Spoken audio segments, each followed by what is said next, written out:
मलाइशिया की एक परवाज़ सन 2014 में रेडार से गायब हो गई। ये वाक़या आब नाइम मलाका के इलाके के करीब पेश आया, जो मलेशिया और इंडोनेशिया के दरमियान एक तंग समंदरी रास्ता है।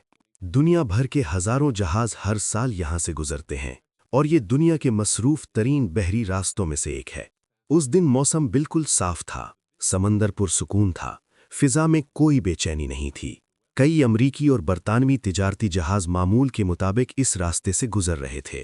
सब कुछ आम लग रहा था, यहाँ तक कि अचानक कई जहाज़ों को एक अजीब रेडियो सिग्नल मौसूल हुआ, एक मदद की पुकार जिसने सब कुछ बदल दिया।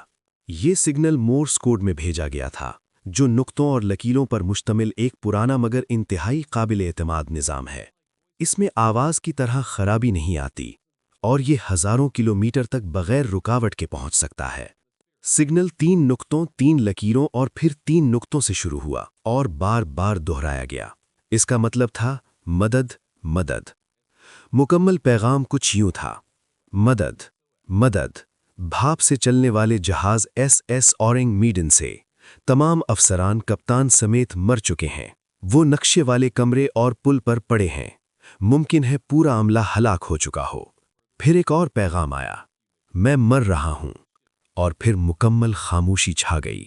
बचाव के लिए करीब तरीन जहाज़ एक अमरीकी तिजारती जहाज़ था जिसका नाम सिल्वर स्टार था। उसके कप्तान ने फौरन अपना रास्ता बदलकर इस पुरस्रार जहाज़ की आखिरी मालूम जगह की तरफ रुख किया। कई घंटों के सफ़र के बाद उन्होंने एक जहाज़ को समंदर में खामोशी से तैरते देखा। वो बिल्कुल सही हालत में था, न कोई नुकसान, न पानी दाखिल हुआ था, न लड़ाई के आसार। लेकिन कुछ बहुत गलत था। इंजन से धुआं नहीं निकल रहा था, डेक पर कोई हरकत नहीं थी, कोई शख्स नजर नहीं आ रहा था। मुकम्मल सन्नाटा था। कप्तान ने लाउड स्पीकर और हॉर्न के जरिए राब्ता करने की कोशिश की, मगर कोई जवाब नहीं मिला। आखिरकार एक रेस्क्यू टीम जहाज पर चढ़ी। जैसे ही वो डेक पर पहुंचे, उन्हें कुछ अजीब महसूस हुआ। फिजा बोझल थी, माहौल ठंडा और खौफनाक था। फिर उन्हें पहली लाश नजर आई। उस शख्स का चेहरा शदीद खौफ में जमा हुआ था, आंखें खुली हुईं, मुंह दहशत से फैला हुआ।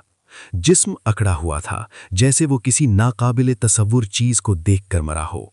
जैसे जैसे वो अंदर गए, मजीद लाशें मिलीं। अमले के अफराद जगह जगह बिखरे हुए थे।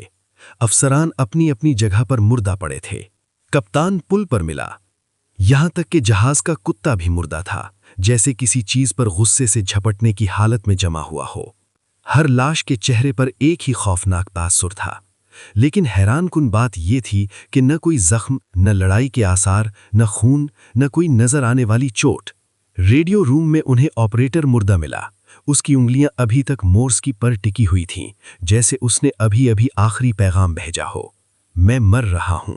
रेस्क्यू टीम ने फैसला किया कि जहाज को करीबी बंदरगाह तक ले जाया जाए ताकि तहकीकात की जा सकें। लेकिन जैसे ही वो रस्सियों से जहाज को बांधने लगे, कार्गो के एक हिस्से से धुआं उठना शुरू हो गया। पहले हल्का सा, फिर अचानक आग भड़क उठी। आग तेजी से फैल गई। रेस्क्यू टीम को मजबूरन अपनी कश्तियों में वापस जाना पड़ा। चंद लम्हों बाद एक जबरदस्त धमाका हुआ और जहाज समंदर में डूब गया। अपने साथ तमाम सबूत भी ले गया। अब सिर्फ सिल्वर स्टार के अमले की गवाहियां बाकी रह गईं। क्या ये वाकया वाकई हुआ था? तहकीक करने वालों ने बाद में दावा किया कि यह जहाज किसी भी सरकारी रिकॉर्ड में दर्ज नहीं था। आलमी जहाज़ों का रिकॉर्ड रखने वाले इदारे में भी इसका कोई जिक्र नहीं मिला। कुछ लोगों ने इसे मनगढ़ंत कहानी करार दिया, लेकिन दूसरों ने कहा कि यह दूसरी जंग अजीम के बाद का जमाना था, जब कई जहाज जाली नामों से या बगैर रजिस्ट्री के चलाए जाते थे, खास तौर पर अगर वो गैर कानूनी कामों में मुलव्विस होते। सन 1954 में डच अखबारात ने इस वाक़े पर तफसीली मज़ामीन शाया किए। बाद में कुछ खुफिया दस्तावेज़ात में भी इस वाक़े का जिक्र मिला। एक मुमकिना वजाहत ख़तरनाक कीमियाई सामान की मौजूदगी है। दूसरी जंग अजीम के बाद जर्मनी और जापान के पास मुहलिक कीमियाई मादे थे। कुछ माहिरीन का ख्याल है कि जहाज़ पर पोटेशियम, साइनाइड या नाइट्रोग्लिसरीन जैसे केमिकल हो सकते हैं। अगर समंदरी पानी इन मादों के साथ मिल जाए तो जहरीली गैस पैदा हो सकती है, जो बगैर किसी ज़ाहिरी चोट के फौरन हलाक कर सकती है। नाइट्रोग्लिसरीन जैसा मादा शदीद धमाके खेज होता है, जो आग और धमाके की वजाहत कर सकता है। एक और खौफनाक नज़रिया इसे जंगी तजर्बात से जोड़ता है, जहां खुफिया तौर पर कीमियाई या हयातियाती हथियार मुंतकिल किए जा रहे हों। اگر کوئی لیک ہوا ہو تو عملہ فوراً اور خاموشی سے مر سکتا تھا۔ یا پھر کیا یہ کچھ اور تھا؟